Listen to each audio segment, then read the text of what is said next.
വന്നത് unstitch party wear ഒരു short reel video ഉണ്ട്. ഭയങ്കര പ്രിറ്റി ആയിട്ടുള്ള പാർട്ടി വെയർ ആണ്. പ്രീമിയം റേഞ്ചാണ്, പ്രൈസ് റേഞ്ച് പ്രീമിയം ആണ്, പക്ഷെ ഭയങ്കര പ്രിറ്റി ആൻഡ് കുറച്ച് ഡിഫറെൻ്റ് ആണ് കേട്ടോ. അതുപോലെ ക്ലോസ് ഷോട്ട് കാണിക്കാം. യെല്ലോ ഷെയ്ഡാണ് കണ്ടത്. നല്ല ഭംഗിയിലുള്ള ആരി ത്രെഡ് വർക്ക് ആട്ടോ. ഹാൻഡിൽ ചെയ്തിരിക്കുന്ന ഹാൻഡ് ആരി വർക്കിൻ്റെ മേലെ ഹാൻഡ് വർക്ക് ഡീറ്റെയിലിംഗ് ആണ്. പിന്നെ ഇതിൻ്റെ ഈ ഫാബ്രിക്കിൽ തന്നെ ഒരു സെൽഫ് വോവൻ പാറ്റേൺ ആണ്. കാണുന്നുണ്ടോ നിങ്ങൾക്ക് അറിയില്ല. ഈ fabric through out self woven fabric ആണ്.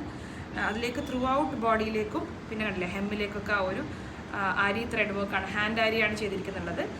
അതിൻ്റെ ഒരു ഡീറ്റെയിലിംഗ് ആണ് കേട്ടോ. അതിൻ്റെ കൂടെ ഭയങ്കര pretty tissue dupatta. Okay, soft tissue ആണ് ദുപ്പട്ട വരുന്ന. പ്രീമിയം റേഞ്ചാണ്. അതായത് പ്രീമിയം റേഞ്ചിൽ വന്ന പാർട്ടി വെയർസ് ആണ്. ഇതിൻ്റെ സെക്കൻഡ് ഷെയ്ഡ് ഗ്രീൻ ആണ് കേട്ടോ. നല്ല ഭംഗിയുള്ള ലൈറ്റ് ഗ്രീൻ. ഭയങ്കര സട്ടിൽ കളർ ചാർട്ടുമാണ്, പ്ലസ് സട്ടിലായിട്ടുള്ള വർക്കാണ്. 4+ റേഞ്ച് വരുന്ന പാർട്ടി വെയർസ് ആട്ടോ. അപ്പോൾ 4+ റേഞ്ച് ഓക്കെ ആണെങ്കിൽ ഈ വീഡിയോ നിങ്ങൾക്ക് സ്കിപ്പ് ചെയ്യാണ്ട് കാണാം. ഓക്കെ, ഒരു പിസ്ത ഗ്രീൻ ഷെയ്ഡ്. അങ്ങനെ കുറേ നല്ല 4 ഷെയ്ഡ്സിൽ വന്നിരിക്കുന്ന ബ്യൂട്ടിഫുൾ അൺസ്റ്റിച്ച് പാർട്ടി വെയർ.